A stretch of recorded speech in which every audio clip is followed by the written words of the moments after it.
الحمد للہ رب العالمین والعاقبۃ للمتقین والصلاة والسلام علی سید الانبیاء والمرسلین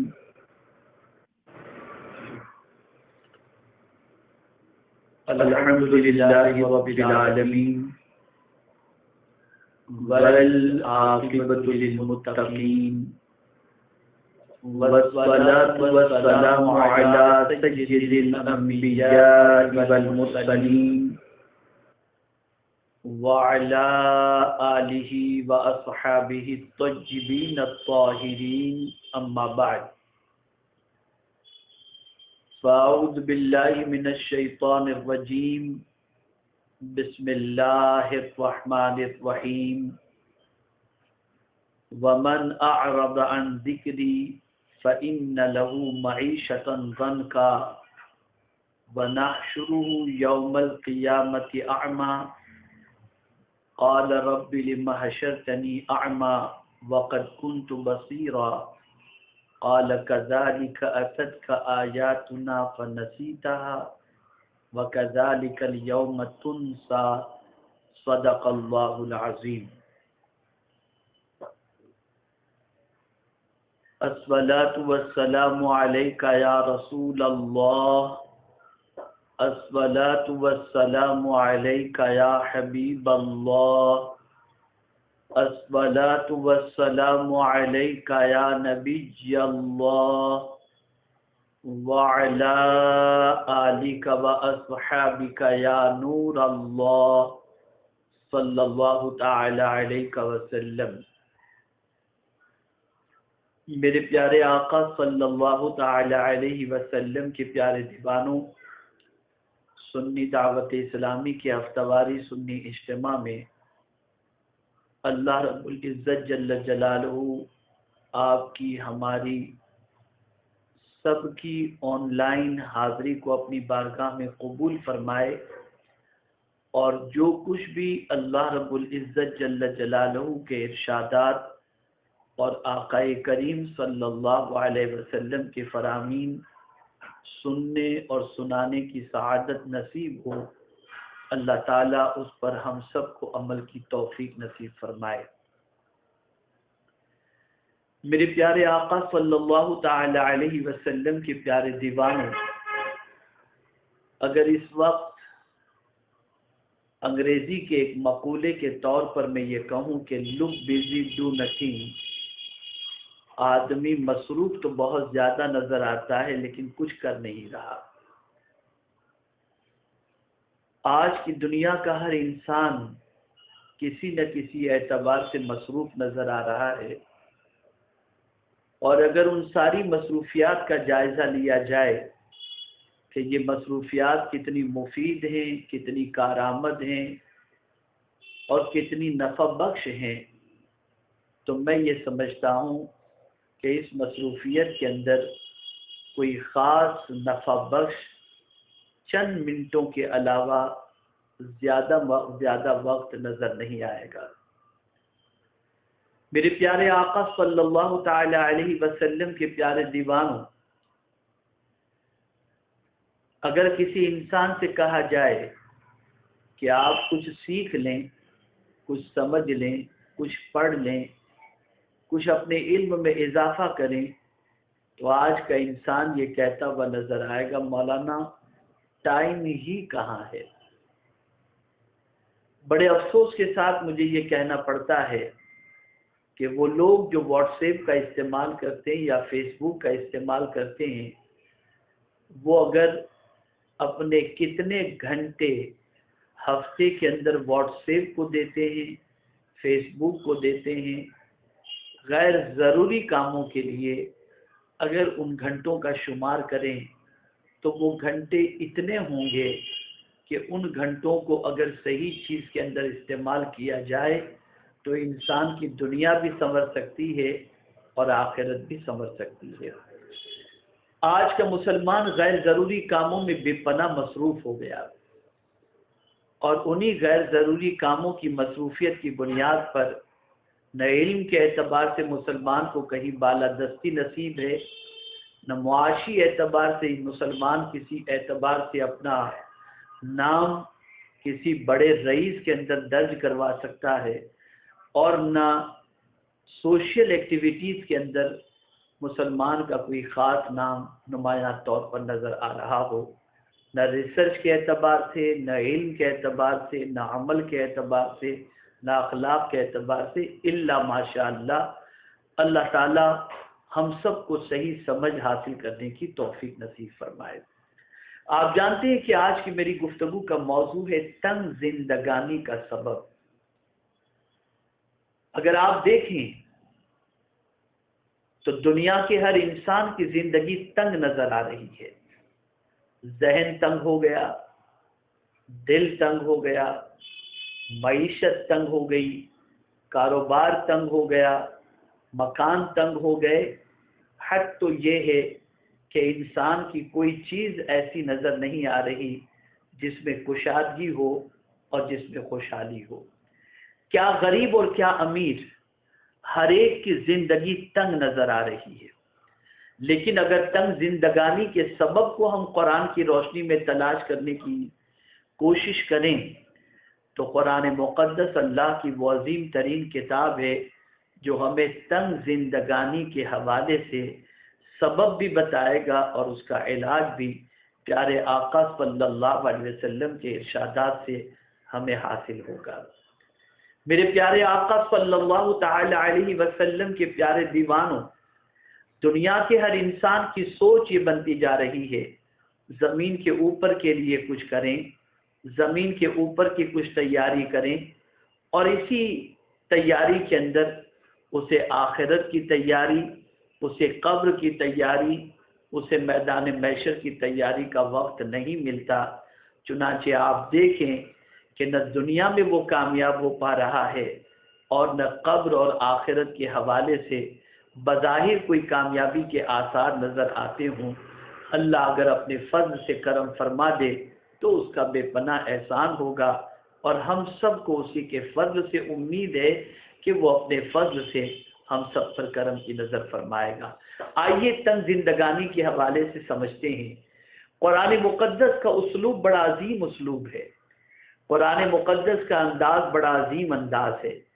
اللہ عز و جل ارشاد فرماتا ہے وَمَنْ أَعْرَضَ عَنْ ذِكْرِي فَإِنَّ لَهُ مَعِيشَةً ضَنْكًا، اور جس نے میری یاد سے منہ پھیرا تو بے شک اس کے لیے تنگ زندگانی ہے۔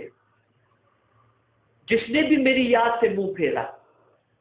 یہ رب ارشاد فرما رہا، یاد سے منہ پھیرنے والے کے لیے اللہ عز و جل نے ارشاد فرمایا کہ اس کے لیے تنگ زندگانی ہے۔ تنگ روزی کی بات نہیں کی گئی کہ صرف روزی میں تنگی ہوگی، مطلق تنگ زندگانی فرما کر میرا رب یہ بندوں کو واضح فرما رہا ہے کہ میرے ذکر سے غفلت برتنے کی بنیاد پر تمہاری زندگی کے ہر معاملے کے اندر تمہیں تنگی نظر آئے گی۔ بظاہر تمہارے پاس مال و زر کی فراوانی ہوگی لیکن دل میں سکون نہیں ہوگا۔ بظاہر تمہارے پاس بہت اچھا مکان ہوگا لیکن تمہاری زندگی تنگ تمہیں نظر آئے گی۔ بظاہر تمہارے پاس آسائش کے سارے سامان ہوں گے لیکن تمہارے قلب کے اندر فرحت نہیں ہوگی۔ بظاہر تمہارے پاس کوئی چیز کی کمی نہیں ہوگی، اقتدار کی کرسی سے لے کر مال و منال کی فراوانی تمہارے پاس ہوگی، لیکن میرے ذکر سے غفلت برتنے کی بنیاد پر میرا رب ارشاد فرماتا ہے کہ تمہارے لیے تنگ زندگانی ہے ان لوگوں کے لیے جو لوگ اللہ کے ذکر سے غفلت برتتے ہیں۔ میرے پیارے آقا صلی اللہ تعالی علیہ وسلم کے پیارے دیوانوں، اللہ کے ذکر سے مراد کیا ہے؟ تو مفسرین کے کئی اقوال ہیں، ایمان بھی ہے، دین بھی ہے، قرآن بھی ہے، اور خود رسول گرامی وقار صلی اللہ تعالی علیہ وسلم کی ذات بابرکت بھی ہے۔ یعنی جو شخص اللہ کی تابعداری سے منہ پھیر لے، جو شخص قرآن مقدس سے منہ پھیر لے، جو شخص پیغمبر رحمت صلی اللہ علیہ وسلم سے منہ پھیر لے، جو شخص اللہ کی اطاعت اور اس کے رسول کی اطاعت سے منہ پھیر لے، تو سب کچھ ہوتے ہوئے بھی اللہ اس کی زندگانی کو تنگ کر دیتا ہے۔ میرے پیارے آقا صلی اللہ تعالی علیہ وسلم کے پیارے دیوانوں، بعض مفسرین قرآن کی طرف گئے ہوئے ہیں، اور قرآن بھی اللہ کا ذکر ہے، جیسا کہ خود پروردگار جل جلالہ نے ارشاد فرمایا اِنَّا نَحْنُ نَزَّلْنَا الذِّكْرَ وَإِنَّا لَهُ لَحَافِظُونَ۔ میرے پیارے آقا صلی اللہ علیہ وسلم کے پیارے دیوانوں، رب فرماتا ہے ہم نے ہی ذکر کو نازل کیا اور ہم ہی اس کی حفاظت کرنے والے ہیں، اور یہاں ذکر سے مراد اللہ کی کتاب ہے۔ اب میں آپ سے ایک سوال پوچھنا چاہتا ہوں، میرے پیارے آقا صلی اللہ تعالی علیہ وسلم کے پیارے دیوانوں، ہم نے کبھی یہ جاننے کی کوشش کی کہ یہ جو آج موجودہ سچویشن ہے، جس کے اندر ہر اعتبار سے زندگی ایک دم تنگ نظر آ رہی ہے، اس تنگ زندگانی کی وجہ کیا ہے؟ اور اگر آج آپ کو یہ معلوم ہو گیا تو کیا اس معلوم ہو جانے کے بعد ہمارا آنے والا قدم قرآن مقدس کی طرف بڑھے گا، پیغمبر رحمت صلی اللہ تعالی علیہ وسلم کی طرف بڑھے گا؟ تو میں آپ کو میرے پیارے آقا صلی اللہ علیہ وسلم کے دیوانوں عرض کرنا چاہوں گا، اگر سکون کی زندگی کی طلب ہے اور خواہش ہے تو ہمیں قرآن کی طرف بھی بڑھنا ہوگا، صاحب قرآن صلی اللہ علیہ وسلم کی طرف بھی بڑھنا ہوگا، اور اللہ کی اطاعت اور اتباع نبوی صلی اللہ علیہ وسلم اور اتباع قرآن کی طرف بھی ہمیں قدم کو بڑھانا ہوگا۔ میرے پیارے آقا صلی اللہ تعالی علیہ وسلم کے پیارے دیوانوں، پرٹیکولر یہاں پر کسی ایک سورہ مبارکہ کا تذکرہ نہیں کیا گیا۔ آج بہت سارے گھروں کی سچویشن ایسی ہے، بہت سارے مسلمانوں کی سچویشن ایسی ہے کہ جنہوں نے چند صورتوں کو مخصوص کر لیا ہے روزانہ کی تلاوت کے لیے، اور انہی صورتوں کی تلاوت کو وہ اپنے لیے کل قرآن تصور کرتے ہیں۔ یہاں میں آپ کے سامنے عرض کر دوں کہ میرے پیارے آقا صلی اللہ تعالی علیہ وسلم کے پیارے دیوانوں، ان صورتوں کا بطور وظیفہ تلاوت کرنا وہ اپنی جگہ پر ہے، لیکن یہاں پر آپ کو یہ بات ذہن میں رکھنا ہے کہ اللہ کی پوری کتاب کو پیش نظر رکھا جائے، اور اللہ رب العزت جل جلالہ کی کتاب کو روزانہ اپنی زندگی کی تلاوت، عمل اور سمجھنے کے اندر شامل کیا جائے۔ اور اگر ہم نے قرآن شریف کی تلاوت کو حرز جاں بنا لیا، اس کو سمجھنا اپنی زندگی کا مقصد بنا لیا اور اس پر عمل کرنا، یہ اللہ کی کتاب کے نزول کے مقصد کو سمجھ کر ہم نے اس کی تابعداری اگر کر لی، تو خدا کی قسم چٹائی پر بیٹھ کر کے بھی جو سکون نصیب ہوگا اور چٹنی روٹی کے اندر جو سکون نصیب ہوگا، وہ اسے چھوڑ کر بریانی کے اندر بھی نصیب ہونا اور عالیشان محل میں نصیب ہونا ممکن نہیں۔ یہ رب کا فیصلہ ہے، یہ پالنہار حقیقی کا فیصلہ ہے، یہ معبود برحق کا فیصلہ ہے کہ جو اس کے ذکر سے منہ پھیرے گا، پروردگار اس کو تنگ زندگانی کا شکار کر دے گا۔ آج مور دین 98% مسلمانوں کا گھر اور مسلمانوں کی زندگی قرآن مقدس سے دور ہے، اللہ کے ذکر سے منہ موڑی بھی نظر آ رہی ہے، اور سب کی زندگی کے اندر ہر چیز تو نظر آئے گی، لیکن اللہ کا ذکر، اللہ کی کتاب سے وابستگی، اللہ کی کتاب پر عمل، اللہ کی کتاب کو حرز جاں بنانا اور اس کو سمجھنا، اس کے لیے آج مسلمانوں کے پاس وقت نہیں۔ حیرت کی بات ہے کہ ایک مسلمان کا عقیدہ یہ ضرور ہے کہ مرنے والا جب قبر میں لٹا دیا جاتا ہے تو اس لٹائے جانے کے ایصال ثواب کے لیے قرآن پڑھو تاکہ اس کی قبر اس پر کشادہ ہو جائے۔ جو قرآن مرنے والے کی قبر کو کشادہ کر سکتا ہے، وہ قرآن کیا تمہاری زندگی کو کشادگی نہیں دے سکتا؟ میرے پیارے آقا صلی اللہ تعالی علیہ وسلم کے پیارے دیوانوں، اللہ کی اس کتاب کے اندر کیا نہیں ہے؟ اس کتاب میں سکون بھی ہے، دلوں کا علاج بھی ہے، معیشت کا علاج بھی ہے، بے روزگاری کا علاج بھی ہے، بیماری کا علاج بھی ہے۔ ہر وہ چیز جس کے انسان کو ضرورت ہے، اللہ نے اپنی کتاب کے اندر ہر اس ضرورت کی تکمیل کا سامان رکھ دیا۔ اے رسول اعظم صلی اللہ تعالی علیہ وسلم کے دیوانوں، اس لیے اس کتاب سے منہ نہ موڑو، اور اس کتاب کو لانے والے اور اس کتاب کو ہم تک پہنچانے والے پیغمبر رحمت صلی اللہ علیہ وسلم سے منہ نہ موڑو۔ اس اللہ کی کتاب اور اس کے رسول صلی اللہ علیہ وسلم سے اگر منہ موڑ لیا گیا تو سب کچھ ہوتے ہوئے بھی ہمیں زندگی میں سکون نہیں ہوگا، بلکہ ہماری زندگانی تنگ ہو جائے گی۔ آئیے میرے پیارے آقا صلی اللہ تعالی علیہ وسلم کے پیارے دیوانوں، میں کچھ باتیں اللہ کی کتاب سے متعلق، قرآن مقدس سے متعلق آپ کے سامنے عرض کرنے کی سعادت حاصل کروں، تاکہ آپ سمجھ سکیں کہ اللہ عز و جل کی کتاب کا معاملہ اور اللہ عز و جل کی کتاب کی عظمت کتنی ہے، اور پیغمبر رحمت صلی اللہ علیہ وسلم نے اس کتاب کو کس کس طریقے سے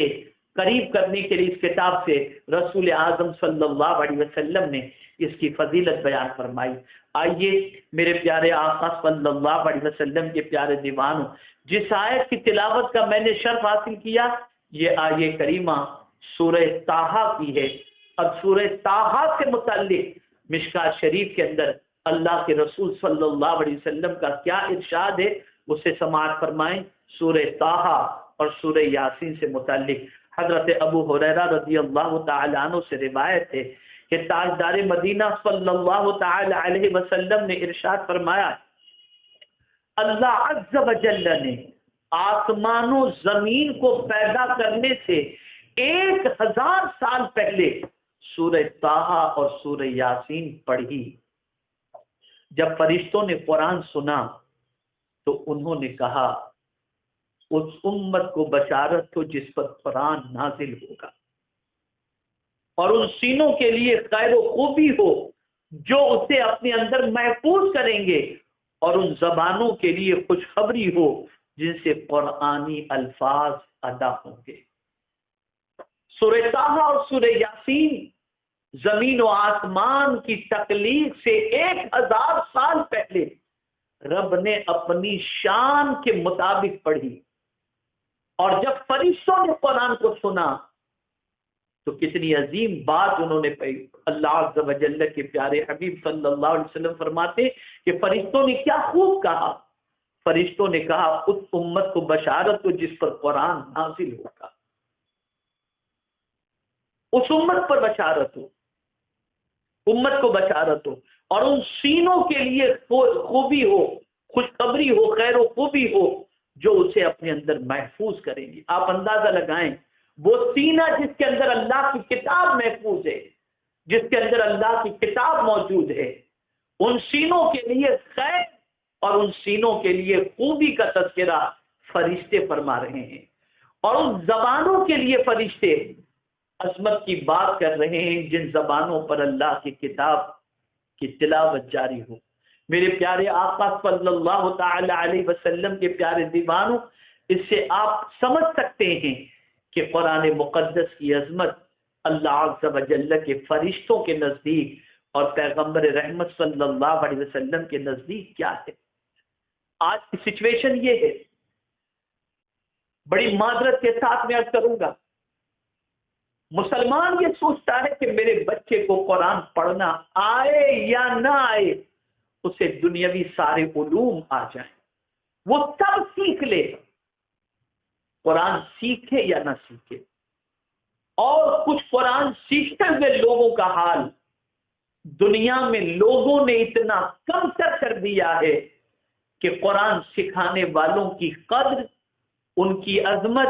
ان کا مقام، ان کا مرتبہ، ان کا رسپیکٹ قرآن ماننے والوں کے نزدیک بالکل کم تر ہوتا چلا گیا۔ لہذا آج اگر آپ دیکھیں تو ٹیوشن پڑھانے والے اگر انگلش اور میتھ اور سائنس پڑھانے والے ہیں، ان کو 2 گھنٹے کی جتنی فیس دی جاتی ہے، قرآن پڑھانے والے کو اتنی تنخواہ بھی نہیں دی جاتی، اسے معمولی سمجھا جاتا ہے، اسے حقیر سمجھا جاتا ہے، الا ماشاء اللہ۔ لیکن میں ان قرآن پڑھانے والوں سے کہوں گا جن کے سینے میں اللہ نے قرآن کی عظمت کو بٹھا دی ہے، اور قرآن مقدس جن کے سینے میں اللہ عز و جل نے محفوظ کر دیا ہے، اور جنہیں پروردگار جل جلالہ نے خدمت قرآن پر معمور کر دیا ہے، انہیں پیغمبر رحمت صلی اللہ علیہ وسلم کی اس حدیث کو کبھی نہیں بھولنا، اسے ہمیشہ کے لیے ذہن میں رکھنا ہے۔ حضرت عبداللہ ابن عمر رضی اللہ تعالی عنہما سے روایت ہے کہ رسول اللہ صلی اللہ علیہ وسلم نے فرمایا، جس نے قرآن پڑھا پھر اس نے یہ سمجھا کہ اس کو جو ثواب ملا ہے اس سے بڑھ کر کسی کو ثواب مل سکتا ہے، تو اس نے یقیناً اس کو معمولی سمجھا جس کو اللہ عز و جل نے عظیم کیا ہے۔ قرآن پڑھنے والے کو ہمیشہ یہ سمجھنا چاہیے کہ میں نے جو کچھ کمایا ہے یہ دنیا کی دولت سے بہتر ہے۔ قرآن پڑھنے کا جو ثواب اللہ نے مجھے عطا فرمایا ہے یہ کسی اور چیز کے ذریعے میں اتنا ثواب حاصل نہیں کر سکتا۔ اور قرآن پڑھنے کے ثواب کو اگر کوئی کم تصور کرتا ہے تو گویا اس نے اللہ کی کتاب کی عظمت کو نہیں سمجھا۔ ایسے ہی قرآن کا علم جن کے پاس موجود ہے، جو قرآن کے حافظ ہیں، جو قرآن کے عالم ہیں، اس دولت کے مل جانے کے بعد اگر وہ یہ تصور کریں کہ فلاں ڈاکٹر مجھ سے افضل ہے، فلاں بیرسٹر مجھ سے افضل ہے، فلاں سائنٹسٹ مجھ سے افضل ہے، تو اس نے قرآن کی عظمت کو نہیں سمجھا۔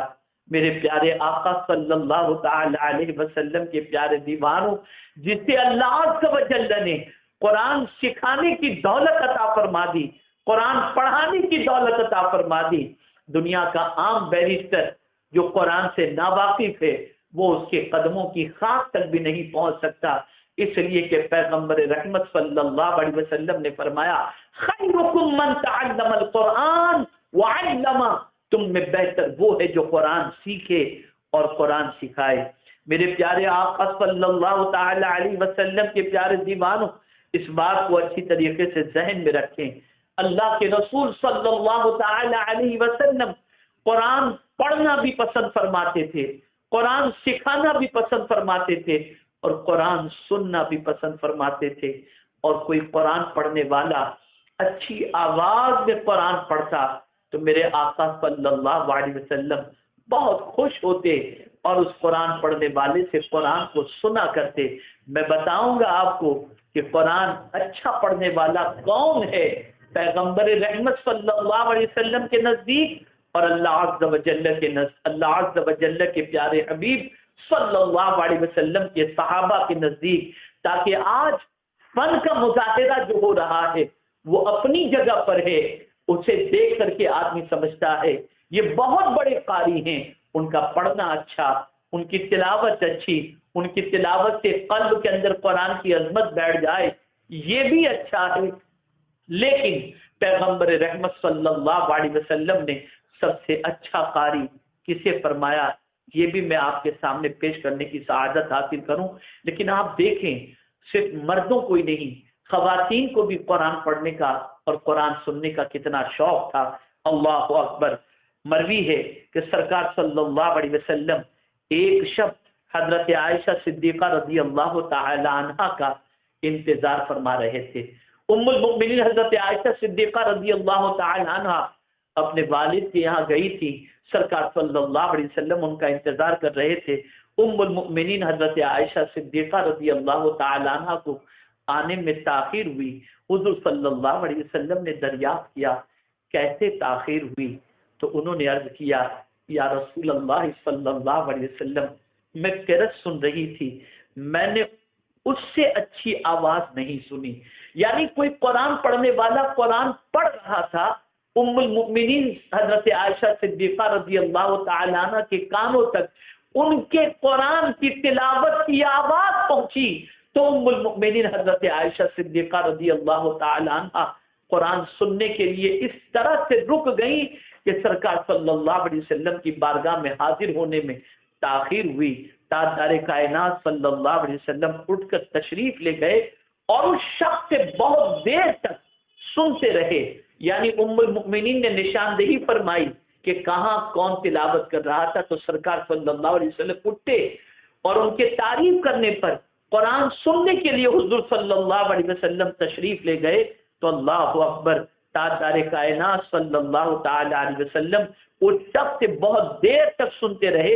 پھر واپس تشریف لائے اور فرمایا، کس سے؟ ام المؤمنین حضرت عائشہ صدیقہ رضی اللہ تعالی عنہا سے، کہ یہ ابو حذیفہ کے مولا سالم ہیں، اللہ تعالیٰ کی حمد و ستائش ہے کہ جس نے میری امت میں ایسے شخص کو بھی پیدا فرمایا ہے۔ اللہ اکبر، اللہ اکبر۔ یعنی اچھی طریقے سے تلاوت کرنے والے کی تلاوت سن کر پیغمبر رحمت صلی اللہ علیہ وسلم فرماتے ہیں کہ میں اپنے رب کی تعریف کرتا ہوں کہ اللہ نے میری امت میں ایسے لوگ پیدا فرمائے ہیں۔ یہاں ایک اور بات عرض کر دوں، میری بہنیں بھی، میری بچیاں بھی اور خواتین اسلام بھی گھروں کے اندر اجتماع کو سنتی ہیں، خطاب کو سنتی ہیں، میں ان سے پوچھنا چاہتا ہوں، ام المؤمنین حضرت عائشہ صدیقہ رضی اللہ تعالی عنہ حضور صلی اللہ علیہ وسلم کی بارگاہ میں پہنچنے میں اس لیے ان کو تاخیر ہو گئی کہ وہ قرآن سن رہی تھی۔ کیا میں آپ سے پوچھنا چاہتا ہوں، کبھی قرآن سننے کا شوق اور قرآن کا اتنا ذوق آج کی عورتوں کو بھی نصیب ہوا ہے کہ وہ قرآن سننے میں اتنی مغ ہو جائیں، اتنی مصروف ہو جائیں، اتنی ڈوب جائیں کہ ساری چیزوں کو بھول جائیں؟ نہیں، آج کی عورتیں تو سیریل کے اندر، ڈرامے کے اندر، پکچروں کے اندر، گانوں کے اندر اتنی مغ ہو جاتی ہیں کہ انہیں نماز تک کا بھی خیال نہیں رہتا۔ اے رسول اعظم صلی اللہ تعالی علیہ وسلم سے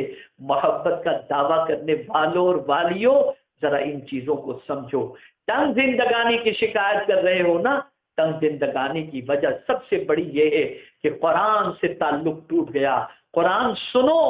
قرآن کو سمجھو، قرآن کی تفسیر کو پڑھو اور قرآن پر عمل کرنے کی کوشش کرو۔ صرف پڑھنے سمجھنے تک محدود نہ رہو، بلکہ اس پر عمل کا جذبہ اپنے اندر پیدا کرو، پھر دیکھنا کہ میرا مولا کس حد تک کشادگی عطا فرماتا ہے اور زندگی کو کتنی خوشیوں سے بھر دیتا ہے۔ اللہ اکبر۔ میرے پیارے آقا صلی اللہ تعالی علیہ وسلم کے پیارے دیوانوں،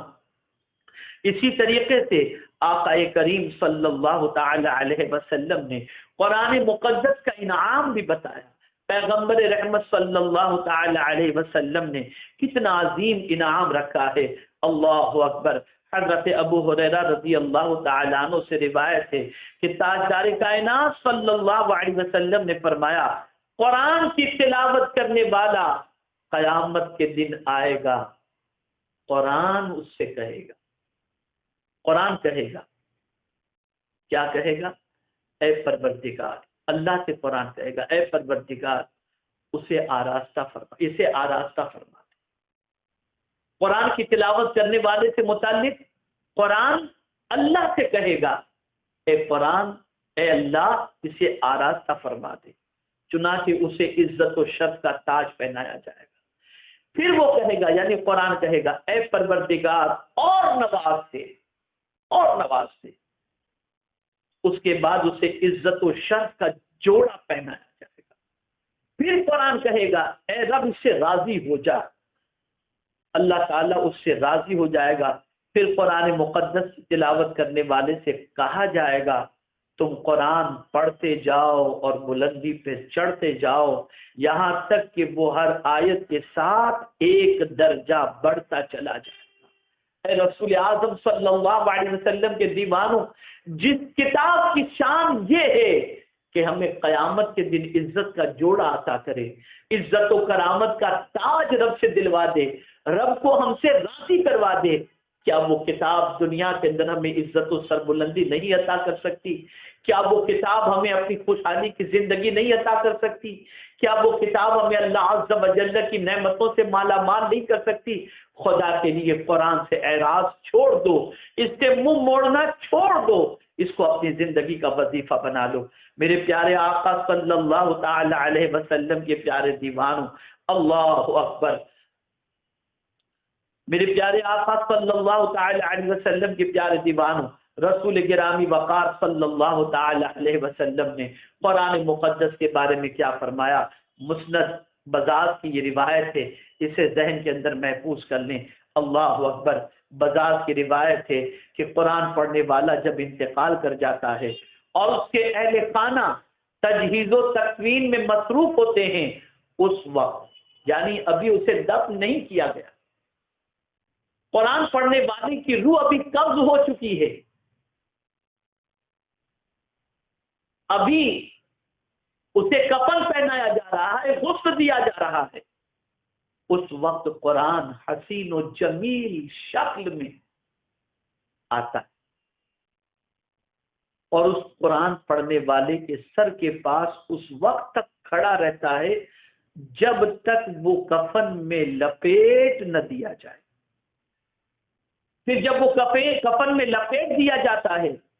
تو قرآن کفن کے قریب اس کے سینے پر ہوتا ہے. پھر جب اس کو قبر کے اندر رکھ دیا جاتا ہے اور مٹی ڈال دی جاتی ہے اور اس سے اس کے خیش و اقارب رخصت ہو جاتے ہیں تو اس کے پاس منکر نکیر آتے ہیں اور اس کو قبر میں بٹھاتے ہیں. اتنے میں قرآن آتا ہے اور اس میت اور ان فرشتوں کے درمیان حائل ہو جاتا ہے. وہ دونوں فرشتے قرآن سے کہتے ہیں ہٹو تاکہ ہم اس سے سوال کریں.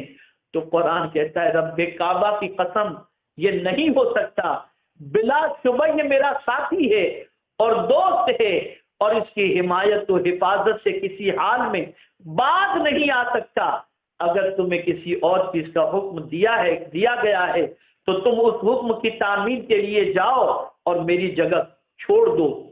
کیونکہ میں جب تک اسے جنت میں داخل نہ کر لوں گا اس سے رخصت نہیں ہو سکتا. اس کے بعد قرآن اپنے ساتھی کی طرف دیکھے گا اور کہے گا میں قرآن ہوں جسے تم آواز یا بلا آواز پڑھتے تھے. میں پوچھنا چاہتا ہوں وہ بچے، وہ دولت، وہ مال، وہ بنگلے، وہ گاڑیاں، وہ آسائش کے سارے سامان جو جسم سے روح کے رشتے کے ٹوٹنے کے بعد سب ساتھ چھوڑ دیتے ہیں، لیکن اگر زندگی میں ہم نے قرآن کی تلاوت کی ہے، قرآن کو اپنا دوست بنایا ہے اور قرآن کی تلاوت کو اپنی زندگی کا معمول بنایا ہے تو سارے دوست ساتھ چھوڑ دیتے ہیں اور ساری زندگی کی کمائی ساتھ چھوڑ دیتی ہے. لیکن قرآن ہمارا ساتھ جنت تک نہیں چھوڑتا بلکہ قبر سے لے کر جنت تک لے جانے تک اور پہنچانے تک قرآن ہمارا ساتھ رہتا ہے اور ہمیں ہماری دوستی کا حق نبھاتا ہے. مجھے بتاؤ جو قرآن ہمیں قبر کی پریشانی سے نجات دلا دے، جو قرآن محشر کی پریشانی سے نجات دلا دے، کیا وہ قرآن دنیا کی پریشانی سے ہمیں نجات نہیں دلا سکتا؟ لیکن افسوس، 100,000 افسوس اس قوم پر جس قوم کے لیے اللہ نے اپنی کتاب نازل فرمائی اور جو اللہ کی اس کتاب پر ایمان لائی، وہی قوم نہ قرآن پڑھنا جانتی ہے نہ قرآن کی تلاوت کو حفظ جاں بنائی ہوئی ہے. اور پھر ہم یہ کہتے ہیں زندگی بڑی تنگ ہے. میرے کریم نے تو اپنی کتاب دے کر تنگ زندگانی کا علاج بتا دیا، لیکن آج کا مسلمان اسے کرنے کے لیے تیار نہیں. میرے پیارے آقا صلی اللہ تعالی علیہ وسلم کے پیارے دیوانوں، اللہ کی کتاب سے اپنے رشتے کو مضبوط کرو، اللہ کی کتاب سے اپنے تعلق کو مضبوط کرو. یہ دنیا کی تنگی بھی دور کر دے گی، یہ قبر کی تنگی بھی دور کر دے گی اور یہ محشر کی تنگی بھی دور کر دے گی. اللہ اکبر، اس کی سنی جائے گی. یہ وہ کتاب ہے کہ اس کتاب کی ہر بات میرا مولا قبول فرمائے گا. آقا کریم صلی اللہ علیہ وسلم نے اسی لیے ارشاد فرمایا، اور یعنی قرآن شفاعت کرنے والا ہے، اس کی شفاعت قبول ہوگی، اور مخالفت بھی کرنے والا ہے، اس کی مخالفت بھی قبول ہوگی. جو شخص اسے اپنا پیشوا بنائے گا اس کو وہ جنت میں لے جائے گا، اور جو اسے پتے پشت ڈالے گا یعنی پیٹ پیچھے ڈالے گا تو وہ اس کو جہنم میں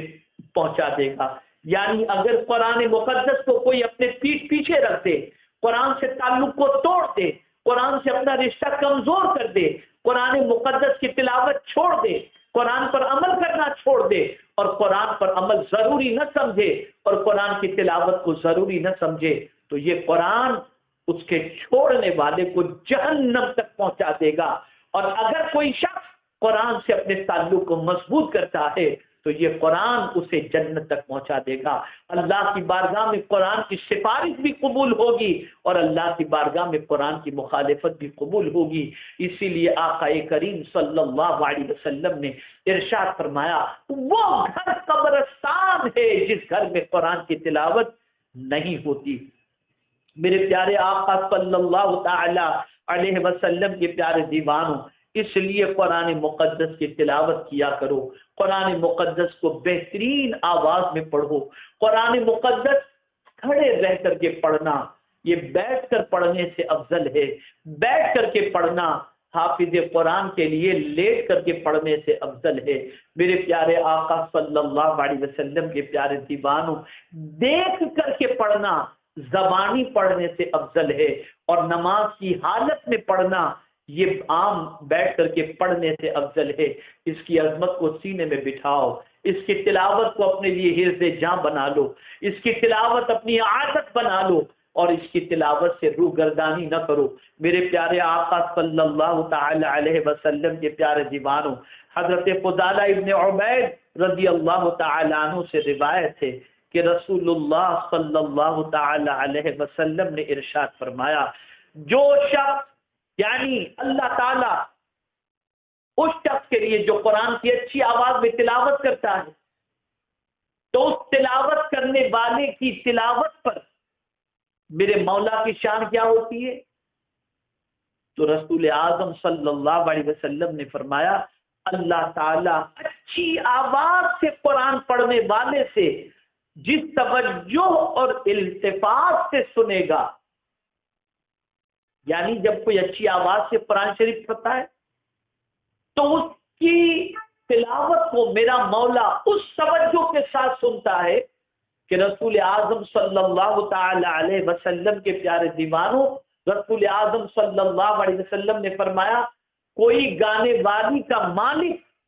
جب گانے والی سے گانے سنتا ہے اور پوری توجہ سے سنتا ہے، میرا مولا قرآن پڑھنے والا جو اچھی آواز سے ہے اپنے اس پڑھنے والے کی طرف اس طرح سے توجہ اور التفات فرماتا ہے کہ مکمل توجہ کے ساتھ اپنے بندے سے قرآن مقدس کو سماعت فرماتا ہے۔ میرے پیارے آقا صلی اللہ تعالی علیہ وسلم کے پیارے دیوانوں، یہ ابن ماجہ شریف کی حدیث ہے جس کی میں نے تلاوت کی۔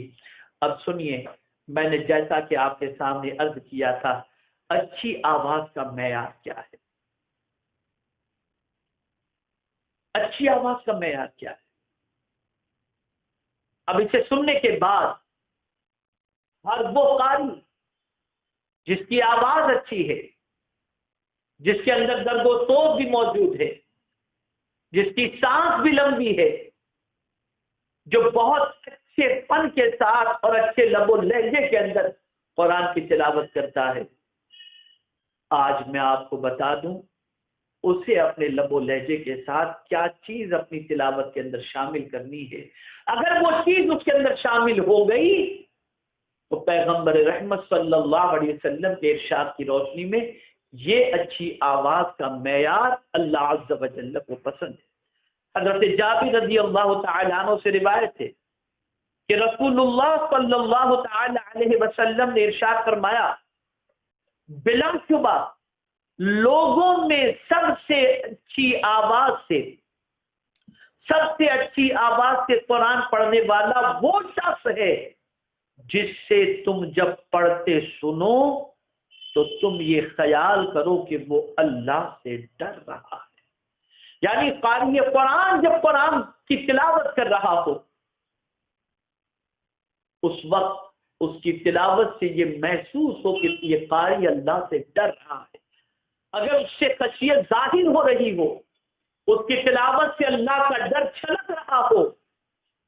تو میرے آقا صلی اللہ تعالی علیہ وسلم فرماتے ہیں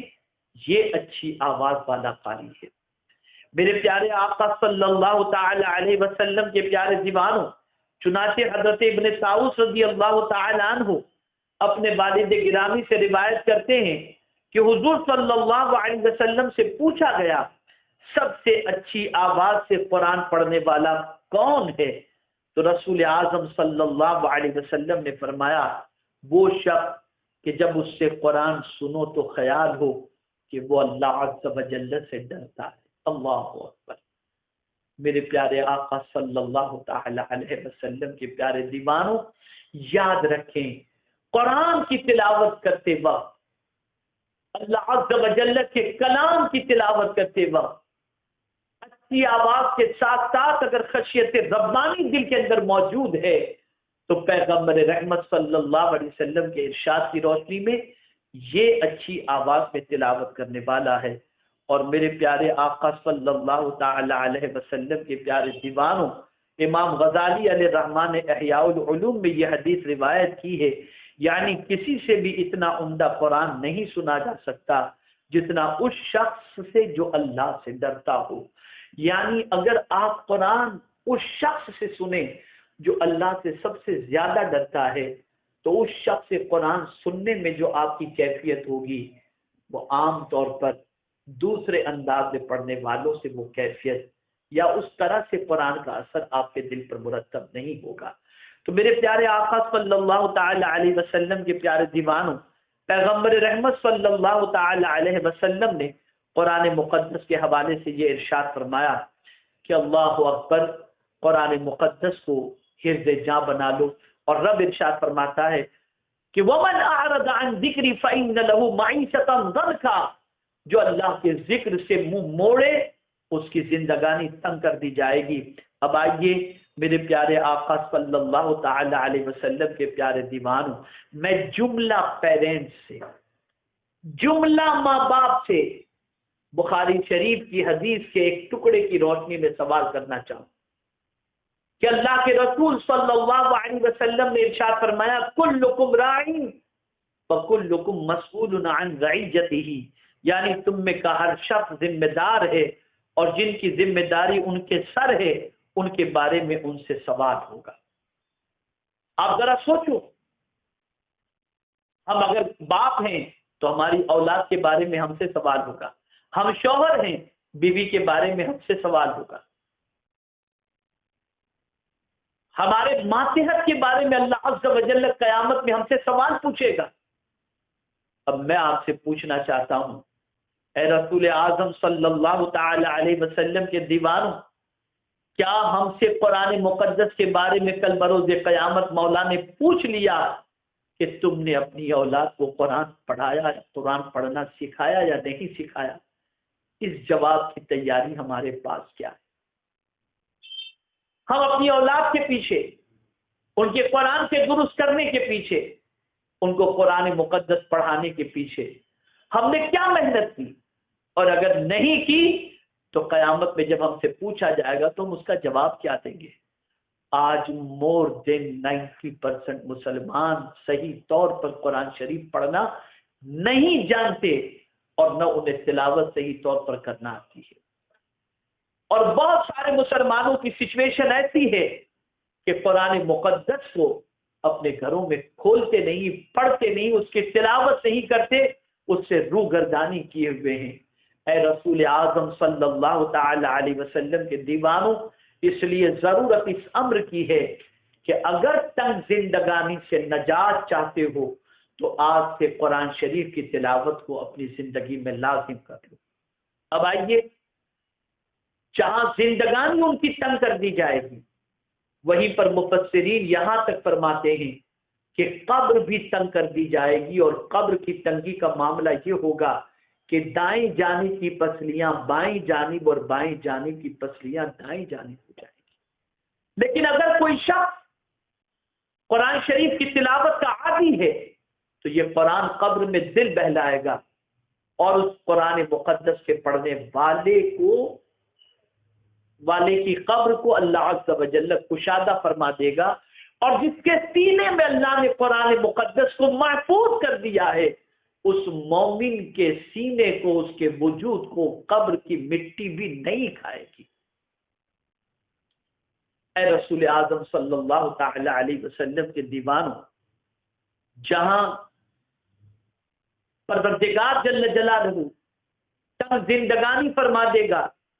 قرآن سے روگردانی کی بنیاد پر، پیغمبر اعظم صلی اللہ علیہ وسلم سے روگردانی کی بنیاد پر، وہیں پر قرآن کہتا ہے وَنَحْشُرُهُ يَوْمَ الْقِيَامَةِ أَعْمَى، اور ہم اسے قیامت کے دن اندھا اٹھائیں گے، اندھا اٹھائیں گے۔ وہ بندہ جو دنیا میں دیکھتا تھا، دنیا میں اللہ کی نعمتوں کو دیکھتا تھا، اللہ کی کائنات کو دیکھتا تھا، ہر چیز کو دیکھتا تھا، لیکن اللہ عز و جل کے ذکر سے روگردانی کی بنیاد پر اللہ قیامت میں میرا مولا اس کو اندھا اٹھائے گا۔ تو اب وہ بندہ جو قیامت میں اندھا اٹھایا جائے گا وہ کیا کہے گا؟ قال ربی لما حشرتنی اعمی وقد کنت بصیرا، اے رب میرے، مجھے تو نے کیوں اندھا اٹھایا؟ میں تو عقیارہ تھا۔ آج آخرت میں مجھے میرے مولا کچھ نظر نہیں آ رہا، دنیا میں تو میں اپنی آنکھوں سے سب کچھ دیکھتا تھا، آج مجھے تو نے کیوں اندھا اٹھایا؟ میری آنکھوں کی روشنی آج تو نے کیوں چھین لی؟ اب میرے مولا کا جواب سنیے، اللہ ارشاد فرمائے گا قال كذلك اتتك آیاتنا فنسیتها وكذلك اليوم تنسى، فرمائے گا یوں ہی تیرے پاس ہماری آیتیں آئی تھی، تو نے انہیں بھلا دیا اور ایسے ہی آج تیری کوئی خبر نہ لے گا۔ یعنی میرے بندے تیرے پاس میری نشانیاں آئی تھی، قرآن نے تجھے بہت کچھ دیکھنے کے لیے کہا تھا، قرآن نے کہا تھا یہ دیکھو، میرے محبوب نے کہا تھا یہ دیکھو، میں نے دنیا کے اندر تجھے دیکھنے کے لیے بھیجا تھا، جسے دیکھنا چاہیے تھا تو نے اسے نہ دیکھا، میں نے تو آنکھ دی تھی تاکہ تو قرآن دیکھ، میں نے آنکھ دی تھی تاکہ تو حق دیکھ، میں نے آنکھ دی تھی تاکہ تو سیدھا راستہ دیکھ، میں نے آنکھ دی تھی تاکہ تو خانے کعبہ دیکھ، میں نے آنکھ دی تھی تاکہ تو والدین کے چہرے کو شفقت و محبت سے دیکھ، میں نے آنکھ دی تھی تاکہ تو حق دیکھ، میں نے آنکھ دی تھی تاکہ تو علماء بعمل کے چہرے کی زیارت کر نہیں، لیکن تو نے اپنی آنکھوں کو غلط راستے پر ڈال دیا، تو نے دنیا میں وہ ساری چیزیں دیکھی جس کو دیکھنے کے لیے میں نے منع کیا تھا، اس لیے آج دنیا میں ان غلط چیزوں کو دیکھنے کی بنیاد پر دنیا میں تو نے جس طرح سے میری نشانیوں کو اور میری آیتوں کو بھلا دیا تھا، آج تیری آنکھوں کی بینائی کو ہم نے سلب کر لیا ہے، اور میرے مولا کا ارشاد ہوگا کہ آج تجھے بھلا دیا گیا، آج جو ہے قیامت کے دن اپنے رب کے جلوے کو کیسے دیکھ سکے گا؟ آج تجھے نابینا اس لیے کیا گیا تاکہ اس لیے کہ تو نے دنیا کے اندر آنکھوں کا حق ادا نہیں کیا، آنکھوں سے جن چیزوں کو دیکھنے کے لیے کہا گیا تھا ان چیزوں کی طرف تو نے التفات نہیں کیا، اس لیے آج تجھے اندھا اٹھایا گیا۔ اے میرے پیارے آقا صلی اللہ علیہ وسلم کے پیارے دیوانوں، ذرا سوچو اور اندازہ لگاؤ کیا حال ہوگا کل بروز قیامت، کیا کیفیت ہوگی کل بروز قیامت، جب ساری کائنات تو پروردگار جل جلالہ کے وہ بندے جنہیں پروردگار نے دولت اسلام سے نوازا اور جنہوں نے اپنی زندگی کو اللہ کی اطاعت اور رسول اعظم صلی اللہ علیہ وسلم کی اطاعت اور قرآن شریف کو دیکھنے اور اس کی تلاوت میں گزار دیا، پیغمبر رحمت صلی اللہ علیہ وسلم کی محبت میں گزار دیا، وہ تو کل بروز قیامت اپنے رب کا جلوہ دیکھ رہے ہوں گے، لیکن جنہوں نے مولا کی نشانیوں کو اور آیات کو بھلا دیا انہیں اپنے رب کا جلوہ کیسے نصیب ہوگا؟ اس لیے اے رسول اعظم صلی اللہ علیہ وسلم کے دیوانوں، اللہ عز و جل کے ذکر سے بے توجہی کے شکار نہ ہو۔ اگر چاہتے ہو کہ زندگانی خوشحال رہے، زندگانی تنگ نہ ہو اور قبر بھی تنگ نہ ہو اور محشر میں پروردگار اندھا نہ اٹھائے، تو ضرورت اس امر کی ہے، ایمان بھی ضروری ہے اور ایمان کے ساتھ ساتھ اللہ عز و جل کی کتاب کی طرف توجہ بھی ضروری ہے۔ صبح کرو تو اللہ کی کتاب کو دیکھو، رات سو تو اللہ کی کتاب کو پڑھ کر کے سو،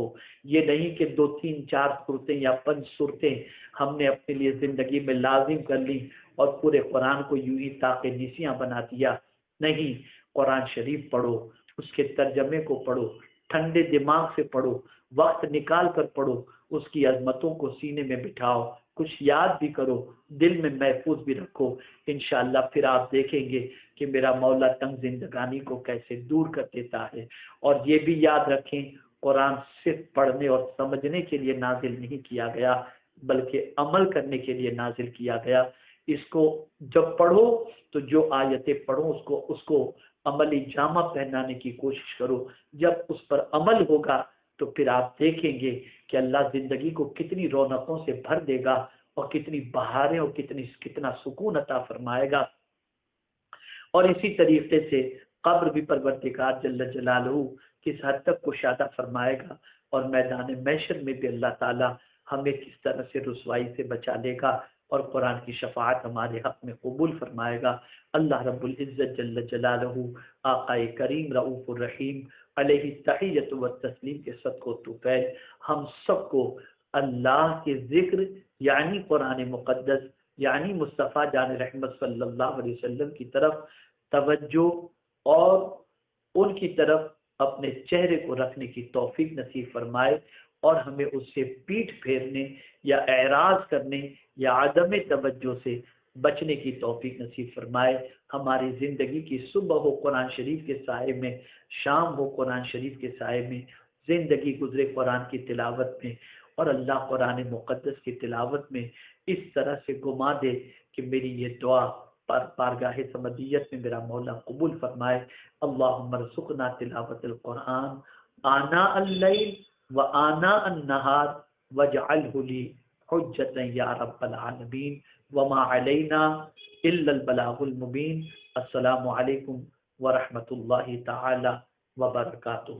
اللہم صلی علی سیدنا ومولانا محمد معدن الجود والکرم وآلہ الکرام وابنہ الکریم وبارک وسلم صلاۃ وسلام علیک یا سیدی یا رسول اللہ صلی اللہ تعالی علیہ وسلم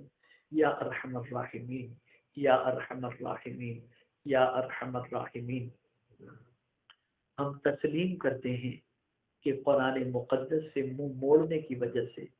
پیغمبر رحمت صلی اللہ تعالی علیہ وسلم کی طرف